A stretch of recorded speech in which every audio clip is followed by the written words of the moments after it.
ಕಾಡುಗೋಡಿಯಲ್ಲಿ vanilla ಕೊಲೆಯಾಗಿತ್ತು. ಹೆತ್ತ ತಾಯಿಯೇ ಮುಂದೆ ನಿಂತು ಈ ಒಂದು ಕೊಲೆಯನ್ನ ಮಾಡಿಸಿದಂಥದ್ದು. ಇದೀಗ ಪೊಲೀಸರು ಟ್ರ್ಯಾಕ್ ಮಾಡದಂತೆ ಖತರ್ನಾಕ್ ಪ್ಲಾನ್ಗಳು ಹೊರಗಡೆ ಬರ್ತಾ ಇದೆ. ಪ್ರಕರಣದಿಂದ ತಪ್ಪಿಸಿಕೊಳ್ಳೋದಕ್ಕಾಗದೆ ಒದ್ದಾಟವನ್ನ ನಡೆಸ್ತಾ ಇದ್ದಾಳೆ ಈಕೆ. ಮಾಡಿದ್ದೆಲ್ಲ ಅನಾಚಾರ ಇದೀಗ ಅನುಭವಿಸುವಂತಹ ಕಾಲ ಸನಿಹದಲ್ಲಿರುವಂಥದ್ದು. ಕಾಡುಗೋಡಿಯಲ್ಲಿ ನಡೆದಿರುವಂತಹ ಪ್ರಕರಣ ಇದೀಗ ಬೇರೆ ಬೇರೆ ಟ್ವಿಸ್ಟ್ ಗಳನ್ನ ಪಡೆದುಕೊಳ್ತಾ ಇದೆ. ಪೊಲೀಸರು ಟ್ರ್ಯಾಕ್ ಅನ್ನ ಮಾಡಿದ್ರು, ತನಿಖೆಯನ್ನ ಮುಂದುವರಿಸಿದ್ರು. ಆದ್ರೂ ಕೂಡ ಪೊಲೀಸರು ಈ ಒಂದು ತನಿಖೆಯನ್ನ ಕರೆಕ್ಟ್ ಆಗಿ ಮಾಡ್ತಾ ಇಲ್ಲ ಅನ್ನೋ ನಿಟ್ಟಿನಲ್ಲಿ ಕೆಲವೊಂದಷ್ಟು ಕೂಗುಗಳು ಕೂಡ ಕೇಳಿ ಬಂದಿತ್ತು. ಕಾಡುಗೋಡಿಯಲ್ಲಿ ಮಗು ವೆನಿಲ್ಲಾ ಕೊಲೆ ಪ್ರಕರಣ ಪೊಲೀಸರು ಟ್ರ್ಯಾಕ್ ಮಾಡದಂತೆ ಖತರ್ನಾಕ್ ಪ್ಲಾನ್ ಅನ್ನ ಮಾಡಿದ್ರು. ಪ್ರಕರಣದಿಂದ ತಪ್ಪಿಸಿಕೊಳ್ಳೋದಕ್ಕೆ ಪ್ಲಾನ್ ಅನ್ನ ಮಾಡಿದ್ಲು ಈ ಪಾಪಿ ತಾಯಿ. ಕೋರ್ಟ್ ನಲ್ಲಿ ನಿರೀಕ್ಷಣಾ ಜಾಮೀನು ರದ್ದಾಗ್ತಿದ್ದಂತೆ ಎಸ್ಕೇಪ್ ಆಗೋಕ್ಕೂ ಕೂಡ ಸ್ಕೆಚ್ ಅನ್ನ ಹಾಕಿದ್ರು. ಕಾಡುಗೋಡಿಯಲ್ಲಿ ಮಗು ವೆನಿಲ್ಲಾ ಕೊಲೆ ಪ್ರಕರಣ ಇದೀಗ ಟ್ವಿಸ್ಟ್ ಮೇಲೆ ಟ್ವಿಸ್ಟ್ ಅನ್ನ ಪಡೆದುಕೊಳ್ತಾ ಇದೆ. ಪೊಲೀಸರು ಟ್ರ್ಯಾಕ್ ಮಾಡಬಾರದು ಅವರನ್ನ ಅಂತ ಹೇಳಿ ಖತರ್ನಾಕ್ ಪ್ಲಾನ್ ಅನ್ನ ಮಾಡಿದಂಥದ್ದು. ಪ್ರಕರಣದಿಂದ ತಪ್ಪಿಸಿಕೊಳ್ಳೋದಕ್ಕೆ ಪ್ಲಾನ್ ಅನ್ನ ಈ ಪಾಪಿ ತಾಯಿ ಮಾಡಿದ್ರು. ಕೋರ್ಟ್ನಲ್ಲಿ ನಿರೀಕ್ಷಣಾ ಜಾಮೀನು ರದ್ದಾಗ್ತಿದ್ದಂತೆ ಎಸ್ಕೇಪ್ ಕೂಡ ಆಗಿದ್ದಂಥದ್ದು. ಏನೆಲ್ಲಾ ಕಥೆಗಳನ್ನ ಕಟ್ಟಿದ್ಲು, ಎಷ್ಟೊಂದೆಲ್ಲ ಅವಾಂತರಗಳನ್ನ ಮಾಡ್ಕೊಂಡ್ಬಿಟ್ಲು. ಹೆತ್ತ ಮಗು, ಆಕೆ ಎತ್ತ ಮಗುವೇ ಅದು. ಆದ್ರೂ ಕೂಡ ಆ ಮಗುವನ್ನ ಕೊಲೆ ಮಾಡಿಸಿದ್ದಂಥದ್ದು. ಆಕೆಯ ಪ್ರಿಯಕರನೊಟ್ಟಿಗೆ ಸೇರಿ ಟ್ರಿಪ್ಗೆ ಹೋಗದಂತಹ ಸಂದರ್ಭದಲ್ಲಿ ಟ್ರಿಪ್ಪಿಂದ ವಾಪಸ್ ಬರ್ಬೇಕಾದ್ರೆ ಐಸ್ ಕ್ರೀಮ್ ಕೊಡಿಸ್ತೀನಿ, ಐಸ್ ಕ್ರೀಮ್ ತಗೊಂಬಂದು ಕೊಡ್ತಾರೆ. ಆ ಮಗು ಬೇಡ, ನಾನು ತಿನ್ನಲ್ಲ ಅಂತ ಅಂದಿದೆ, ಹಠ ಮಾಡಿದೆ. ಅವಾಗ ಈ ಮೋಹನ್ ಇರ್ತಾನಲ್ಲ ಆತ ಆ ಮಗುವಿಗೆ ಒದ್ದಿದ್ದಾನೆ, ಮನ ಬಂದಂತೆ ಥಳಿಸಿದ್ದಾನೆ, ಮನಸ್ಸೋ ಇಚ್ಛೆ ಹಲ್ಲೆಯನ್ನ ಮಾಡಿದ್ದಾನೆ. ಚಿಕ್ಕ ಮಗು ಅಂತನೂ ನೋಡಿದಲ್ಲಿ ಸ್ವಲ್ಪನಾದ್ರೂ ಕರುಣೆ, ಕನಿಕರ, ಮಾನವೀಯತೆ ಏನೂ ಬೇಡವಾ ಇವ್ರಿಗೆ? ಆಕೆ ಹೆತ್ತ ತಾಯಿ, ಈತ ಮನುಷ್ಯ, ಆದ್ರೆ ಮೃಗದಂತೆ ವರ್ತನೆಯನ್ನ ತೋರಿರುವಂಥದ್ದು. ಇದೀಗ ಪೊಲೀಸರು ಇವ್ರು ಮಾಡಿರುವ ತಪ್ಪು ಪೊಲೀಸರಿಗೆ ಗೊತ್ತಾಗಬಾರದು ಅನ್ನುವ ನಿಟ್ಟಿನಲ್ಲಿ ಪ್ಲಾನ್ ಅನ್ನ ಕೂಡ ರೆಡಿ ಮಾಡಿದ್ದಂಥದ್ದು. ಮೈಸೂರಿನ ಹೋಟೆಲ್ನಲ್ಲಿ 2 ದಿನ ವಾಸ್ತವ್ಯವನ್ನ ಹೂಡಿದ್ರು ಪ್ರಿಯಾಂಕಾ. ವಿಚಾರ ಯಾವಾಗ ಬಹಿರಂಗ ಆಯ್ತು ಆ ಸಂದರ್ಭದಲ್ಲಿ ಹೋಟೆಲ್ನಿಂದ ಪರಾರಿಯಾಗಿದ್ದಾಳೆ. ಸಕಲೇಶ್ಪುರದ ಸ್ನೇಹಿತನ ನಿವಾಸಕ್ಕೆ ಆರೋಪಿ ಹೋಗಿದ್ದ. ನನ್ನ ಮಗು ಸತ್ತಿದೆ, ಕೊಲೆ ಕೇಸ್ನಲ್ಲಿ ಸ್ನೇಹಿತನನ್ನ ಅರೆಸ್ಟ್ ಆಗಿದ್ದಾನೆ ಅಂತ ಕೂಡ ಹೇಳಿದ್ನಂತೆ. ಈ ಕೇಸ್ನಲ್ಲಿ ನನ್ನ ಪಾತ್ರವೂ ಇದೆ ಅಂತ ಪೊಲೀಸರು ಹುಡುಕ್ತಿದ್ದಾರೆ.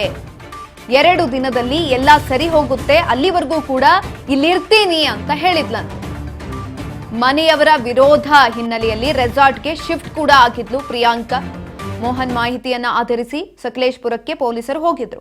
ಆ ಸಂದರ್ಭದಲ್ಲಿ ಪೊಲೀಸರ ಮುಂದೆ ಕಣ್ಣೀರಿಡ್ತಾ ಡ್ರಾಮವನ್ನೇ ಕ್ರಿಯೇಟ್ ಮಾಡಿದ್ಲು. ಆ ಮಗು ಸತ್ತಂತಹ ಸಂದರ್ಭದಲ್ಲೂ ಕೂಡ ಡ್ರಾಮಾಗಳನ್ನ ಮಾಡಿರುವಂಥದ್ದು. ಕಲರ್ ಕಥೆಗಳನ್ನ ಕಟ್ಟಿದ್ಲು.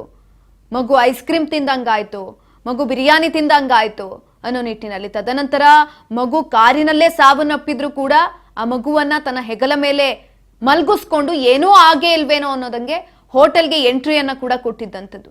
ಇನ್ನು ಬೆಳಗ್ಗೆ ಆಗಿದ ತಕ್ಷಣ ಮಗು ಏನೋ ಆಗಿದೆ ಅನ್ನೋ ನಿಟ್ಟಿನಲ್ಲಿ ಆಸ್ಪತ್ರೆಗೆ ಹೋಗ್ತಾರೆ. ಆಸ್ಪತ್ರೆಯಲ್ಲಿ ಮಗು ಸತ್ತೋಗಿದೆ ಅಂತ ಹೇಳೋ ತರ ಪ್ಲಾನ್ ಅನ್ನ ಮಾಡಿದ್ದಂಥದ್ದು.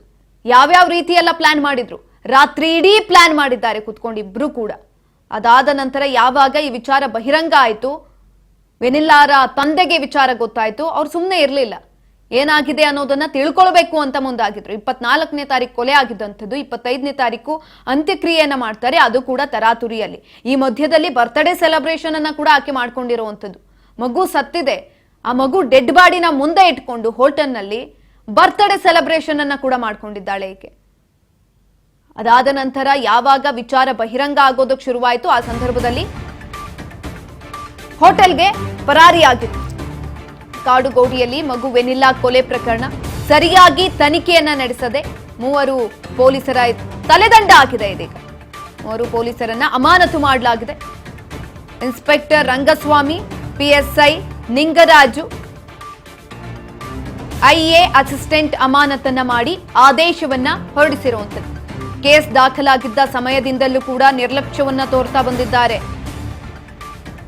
ಯಾವುದೇ ರೀತಿಯಾದಂತಹ ತನಿಖೆಯನ್ನ ಮಾಡೋದಕ್ಕೆ ಮುಂದಾಗಿರಲಿಲ್ಲ, ಸರಿಯಾಗಿ ತನಿಖೆಯನ್ನ ನಡೆಸ್ತಾ ಇರಲಿಲ್ಲ.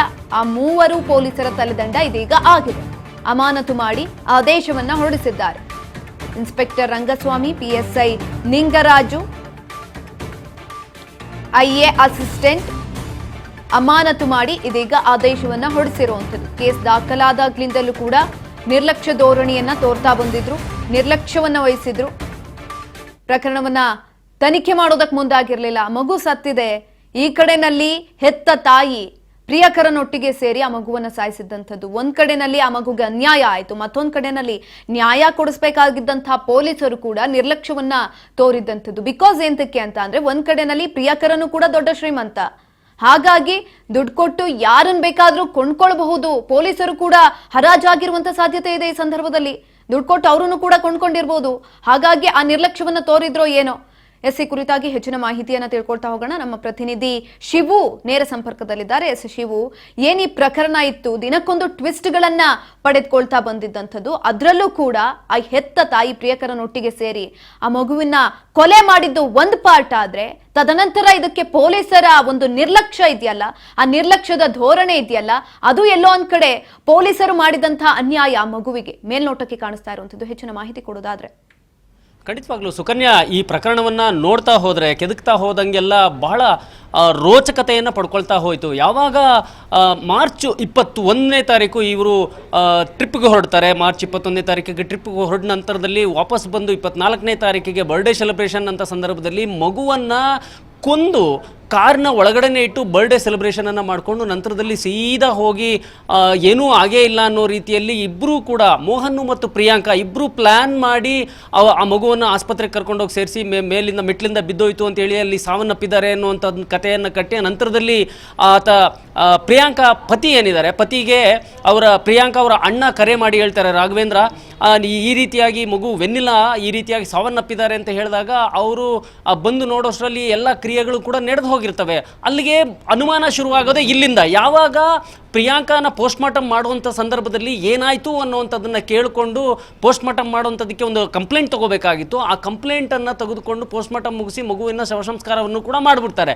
ಅಲ್ಲಿಗೆ ಏನು ವೆನ್ನಿಲಾ ಅವರ ತಂದೆ ಏನಿದ್ದಾರೆ, ವೆನ್ನಿಲಾ ತಂದೆ ಪ್ರವೀಣ್ಗೆ ಅನುಮಾನಗಳು ಶುರುವಾಗುತ್ತೆ. ನನ್ನ ಮಗು ಅಸಹಜವಾಗಿ ಸತ್ತಿದ್ದಾರೆ ಅಂತ ಮೊದಲಿಗೆ ಅವ್ರು ಅಂದ್ಕೊಳ್ಳುವಂಥದ್ದು ಏನು ಅಂತ ಹೇಳಿದ್ರೆ, ನನ್ನ ಮಗು ಕಪ್ಪಗಿದೆ ಅನ್ನೋ ಕಾರಣಕ್ಕೆ ನನ್ನ ಪತ್ನಿ ಸಾಯಿಸಿದರೆ, ಪತ್ನಿ ಮತ್ತು ಆಕೆಯ ಪ್ರಿಯಕರ ಅಂತ. ಈಗಾಗಲೇ ಈ ಕೇಸ್ನ ಎಲ್ಲ ಡೀಟೇಲ್ಸು ಕೂಡ ಗೊತ್ತಿದೆ. ಪ್ರಿಯಕರ ಮೋಹನ್ ಮತ್ತು ಪ್ರಿಯಾಂಕಾ ಅವರು ಜೊತೆಗಿದ್ದಿದ್ದು, ಅವರ 19ರ ನಂಟು, ಅವರ 19 ವರ್ಷಗಳ ನಂತರ ಭೇಟಿಯಾಗಿದ್ದು, ಇದೆಲ್ಲವೂ ಕೂಡ ಅನಂತರ ಗಂಡನನ್ನು ಬಿಟ್ಟು ಹೋಗಿ ಸಪ್ರೇಟಾಗಿ ವೆನ್ನಿಲಾ ಜೊತೆಗೆ ಬದುಕ್ತಾ ಇದ್ದಂಥದ್ದು. ಆನಂತರದಲ್ಲಿ ಮಗುವನ್ನು ಕೊಲೆ ಮಾಡಿ ಬರುವಂಥದ್ದು. ಇದರಲ್ಲಿ ಪೊಲೀಸರ ಪಾತ್ರ ಬಹಳ ಮುಖ್ಯವಾಗಿ. ಈ ಹಂತದಲ್ಲೇ ಅನುಮಾನ ಬರಬೇಕಾಗಿದ್ದಂಥ ಪೊಲೀಸರು, ಕಾಡ್ಗೋಡಿ ಪೊಲೀಸರಿಗೆ ಇಲ್ಲಿ ಆಟ ಶುರುವಾಗುತ್ತೆ. ಅವರು ಬರೋಬ್ಬರಿ ಪೋಸ್ಟ್ಮಾರ್ಟಮ್ ರಿಪೋರ್ಟ್ ಬಂದ ಮೇಲೂ ಕೂಡ FIR ಅನ್ನು ದಾಖಲು ಮಾಡ್ಕೊಳ್ಳಲ್ಲ. FIR ದಾಖಲು ಮಾಡ್ಕೊಳ್ಳುವಂಥದ್ದಕ್ಕೆ ಮತ್ತೆ 1 ತಿಂಗಳು ಸಮಯ ತಗೊಳ್ತಾರೆ. ಇದಕ್ಕೆ ಕಾರಣ ಏನು ಅಂತ ಮಾಧ್ಯಮದವರು ವರದಿಗಳು ನಿರಂತರವಾಗಿ ಬಿತ್ತರಿಸ್ತಾ ಇದ್ದಂತೆಯೇ ಹಿರಿಯ ಪೊಲೀಸ್ ಅಧಿಕಾರಿಗಳು ಎಚ್ಚೆತ್ಕೊಂಡು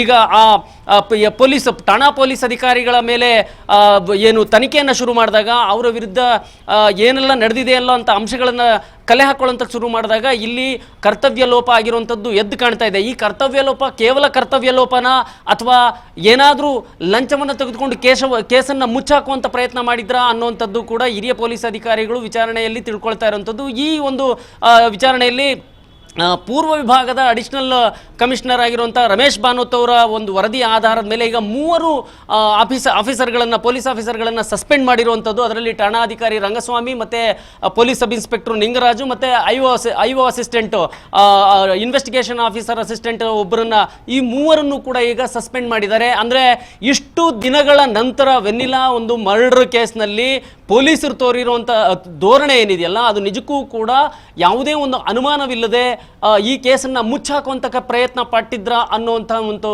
ವಿಷಯಕ್ಕೆ ಕನ್ಕ್ಲೂಷನ್ಗೆ ಬಂದಿದ್ದಾರೆ. ಸೊ ಒಂದು ಒತ್ತಡವನ್ನು ಅನುಭವಿಸ್ತಾ ಇದ್ರ ಪೊಲೀಸರು ಅನ್ನುವಂಥದ್ದು ಕೂಡ ಈಗ ಚರ್ಚೆ ಆಗ್ತಾ ಇರುವಂಥದ್ದು. ಈಗ ಅಲ್ಲಿನ DCP ಸೈದುಲ್ ಅಡಾವತ್ ಅವ್ರಿಗೂ ಕೂಡ ಕೇಳಿದಂಥ ಸಂದರ್ಭದಲ್ಲಿ ಅವರು ಈ ಕೇಸಿನ ಎಲ್ಲ ಒಂದು ವಿಚಾರಣೆಯನ್ನು ಮಾಡ್ತಾ ಇದ್ದೀವಿ, ಎಲ್ಲ ಆ್ಯಂಗಲಲ್ಲಿ ವಿಚಾರಣೆಯನ್ನು ಮಾಡ್ತಾ ಇದ್ದೀವಿ, ಆರೋಪಿತ ಇನ್ನೂ ಕೂಡ ತಪ್ಪಿಸ್ಕೊಂಡಿದ್ದಾರೆ, ಅವರನ್ನು ಬಂಧನ ಮಾಡೋದಕ್ಕೆ ನಾವು ಶೋಧ ಮಾಡ್ತಾ ಇದ್ದೀವಿ ಅಂತ ತಿಳಿಸ್ತಾ ಇದ್ರು. ನಿನ್ನೆ ಸಕಲೇಶ್ವರದಲ್ಲಿ ರೆಸಾರ್ಟ್ ಒಂದರಲ್ಲಿ ಅರೆಸ್ಟ್ ಆದ ನಂತರದಲ್ಲಿ ಈಗ ಪೊಲೀಸರು ಹೇಳ್ತಾ ಇರುವಂಥದ್ದು ಏನಂತಂದ್ರೆ, ಈಗ ಆ 3 ಅಧಿಕಾರಿಗಳನ್ನ ನಾವು ಸಸ್ಪೆಂಡ್ ಮಾಡಿದ್ದೀವಿ ಅಂತ. ನಿರಂತರ 1 ವಾರದ ಒಂದು ವಾರ 10 ದಿನದಿಂದಲೂ ಕೂಡ ಈ ಸುದ್ದಿ ಬಿತ್ತರ ಆಗ್ತಾ ಇದೆ. ಆದರೂ ಕೂಡ ಯಾಕೆ ನೀವು FIR ಅನ್ನ ಅಂದರೆ ಪೋಸ್ಟ್ಮಾರ್ಟಮ್ ರಿಪೋರ್ಟ್ನಲ್ಲಿ ಉಸಿರುಗಟ್ಟಿಸಿ ಮತ್ತೆ ಹೊಟ್ಟೆಯ ಭಾಗದಲ್ಲಿ ರಕ್ತ ಹೆಪ್ಪುಗೊಟ್ಟಿದೆ ಅನ್ನುವಂಥ ರಿಪೋರ್ಟ್ ಬಂದ ಮೇಲೂ ಕೂಡ ಪೊಲೀಸ್ ಠಾಣೆಗೆ ನಿರಂತರವಾಗಿ ಎಡತಾಗ್ತಾ ಇದ್ರು ಕೂಡ ಮಗುವಿನ ತಂದೆ ನಿರ್ಲಕ್ಷ್ಯ ಮಾಡಿದ್ದಂಥದ್ದು FIR ಮಾಡ್ಕೊಳ್ಳೋಕ್ಕೆ. ಯಾವಾಗ ಅಮೆರಿಕದಲ್ಲಿರುವಂಥ ತನ್ನ ಸಹೋದರಿ ವೈದ್ಯ ಆಗಿರುವಂಥ ಸಹೋದರಿಗೆ ರಿಪೋರ್ಟ್ ಕಳಿಸಿದ ಮೇಲೆ ಅವರು ಈ ರಿಪೋರ್ಟ್ನಲ್ಲಿ ಸಮಸ್ಯೆ ಇದೆ, ಮಗುವಿನ ಕೊಲೆ ಮಾಡಲಾಗಿದೆ ಅಂತ ಹೇಳಿದ ಕೂಡಲೇ ಈ ತಿಂಗಳ 4ನೇ ತಾರೀಕಿಗೆ ಹೋದಂಥ ಸಂದರ್ಭದಲ್ಲಿ ಅವರು ಅನಿವಾರ್ಯವಾಗಿ FIR ಅನ್ನು ಮಾಡ್ಕೊಳ್ಳುವಂಥ ಕೆಲಸವನ್ನು ಮಾಡ್ತಾರೆ. ಅನಿವಾರ್ಯವಾಗಿ FIR ಅನ್ನು ಮಾಡಿಕೊಂಡು ಆನಂತರ ಮೋಹನನ್ನು ಅರೆಸ್ಟ್ ಮಾಡ್ಕೊಳ್ಳುವಂಥದ್ದು. ಆನಂತರವೂ ಕೂಡ ಪ್ರಿಯಾಂಕಾ ಸುಮಾರು 10-15 ದಿನಗಳ ಕಾಲ ತಲೆಮರೆಸ್ಕೊಂಡಿರ್ತಾರೆ. ಇಷ್ಟು ಈ ಒಂದು ಕೇಸ್ನ ಒಂದು ಹಿಸ್ಟ್ರಿ ಆಗಿದೆ. ಈ ಪೊಲೀಸರು ಯಾವ ರೀತಿಯಲ್ಲಿ ವರ್ತನೆ ಮಾಡಿದ್ದಾರೆ ಅಂತಂದ್ರೆ ಕಣ್ಣು ಮುಂದೆ ಇದ್ದಂಥ ಒಂದು ಕೊಲೆ ಪ್ರಕರಣವನ್ನು ಮುಚ್ಚಾಕುವಂಥದ್ದಕ್ಕೆ ಸತತ 2 ತಿಂಗಳ ಕಾಲ ಪ್ರಯತ್ನ ಮಾಡಿದ್ದಾರೆ ಅನ್ನುವಂಥದ್ದು ಈಗ ಹಿರಿಯ ಪೊಲೀಸ್ ಅಧಿಕಾರಿಗಳ ವಿಚಾರಣೆಯಿಂದ ಗೊತ್ತಾಗಿರುವಂಥದ್ದು. ಹಾಗಾಗಿ ಈಗ ಮೂವರು ಪೊಲೀಸ್ ಆಫೀಸರ್ಗಳನ್ನ ಇನ್ಸ್ಪೆಕ್ಟರ್, ಸಬ್ ಇನ್ಸ್ಪೆಕ್ಟರ್ ಮತ್ತೆ ಅಸಿಸ್ಟೆಂಟ್ ಸಸ್ಪೆಂಡ್ ಮಾಡಿರುವಂಥದ್ದು. ಸುಕನ್ಯಾ, ಎಸ್ ಶಿವು, ಮತ್ತೊಂದ್ ಕಡೆನಲ್ಲಿ ಎಲ್ಲೋ ಒಂದ್ ಕಡೆ ಪೊಲೀಸರು ಈ ರೀತಿಯಾಗಿ ನಿರ್ಲಕ್ಷ್ಯವನ್ನ ತೋರೋದಕ್ಕೆ ಈ ಆರೋಪಿ ಮೋಹನ್ ಏನಿದ್ದ ಆತ ಕೂಡ ಕೋಟ್ಯಾಧೀಶ್ವರ, ಹಾಗಾಗಿ ದುಡ್ಡನ್ನ ಕೊಟ್ಟು ಪೊಲೀಸರನ್ನ ಕೊಂಡ್ಕೊಳ್ಳುವಂತ ಕೆಲಸವನ್ನ ಮಾಡ್ಬಿಟ್ನಾ ಅಂತ. ಈ ಒಂದು ಪ್ರಕರಣಕ್ಕೆ ಸಂಬಂಧಪಟ್ಟಂತೆ ಮೊದಲನೇ ದಿನದಿಂದಲೂ ಕೂಡ ಈ ಒಂದು ಪ್ರಕರಣದಲ್ಲಿ IO ಮತ್ತೆ ಇನ್ಸ್ಪೆಕ್ಟ್ರು, ಠಾಣಾ ಸಿಬ್ಬಂದಿ ಏನಿದ್ದಾರೆ ಅವರು ಈ ಕೇಸಿಗೆ ಸಂಬಂಧಪಟ್ಟಂತ ಠಾಣಾಧಿಕಾರಿಗಳು ಎಲ್ಲೋ ಒಂದು ಕಡೆ ಲಂಚ ತೆಗೆದುಕೊಂಡಿದ್ದಾರೆ ಅನ್ನೋವಂಥ ಒಂದು ಆರೋಪವನ್ನ ಮಗುವಿನ ತಂದೆ ಕೂಡ ಮಾಧ್ಯಮಗಳ ಮುಂದೆ ಆಫ್ ದ ರೆಕಾರ್ಡ್ ಹೇಳುವಂಥ ಕೆಲಸವನ್ನು ಕೂಡ ಮಾಡಿ. ಯಾಕೆಂತ ಹೇಳಿದ್ರೆ ಪ್ರತಿಯೊಂದು ಬಾರಿ ಹೋಗಿ ನಾವು ಸ್ಟೇಷನ್ಗೆ ಹೋಗಿ ನೀವು FIR ಮಾಡಿ ಈ ರೀತಿಯಾಗಿ ಆಗಿದೆ ಅಂತ ಹೇಳಿದಾಗಲೂ ಕೂಡ ನಿರ್ಲಕ್ಷ್ಯ ಮಾಡಿದ್ರು. ನೀವು ನೋಡಿ, ಮಾರ್ಚ್ 23-24ನೇ ತಾರೀಕಿಗೆ ಎಲ್ಲ ಒಂದು ಪ್ರಕ್ರಿಯೆಗಳು ಆಗಿರ್ತವೆ. ಅನಂತರದಲ್ಲಿ ಶುರುವಾಗೋದೆ 1 ತಿಂಗಳ ನಂತರದಲ್ಲಿ ಪೋಸ್ಟ್ಮಾರ್ಟಮ್ ರಿಪೋರ್ಟ್ ಬರುತ್ತೆ. ಆಗ ಏಪ್ರಿಲ್ನಲ್ಲಿ ಪೋಸ್ಟ್ಮಾರ್ಟಮ್ ರಿಪೋರ್ಟ್ ಬರುತ್ತೆ.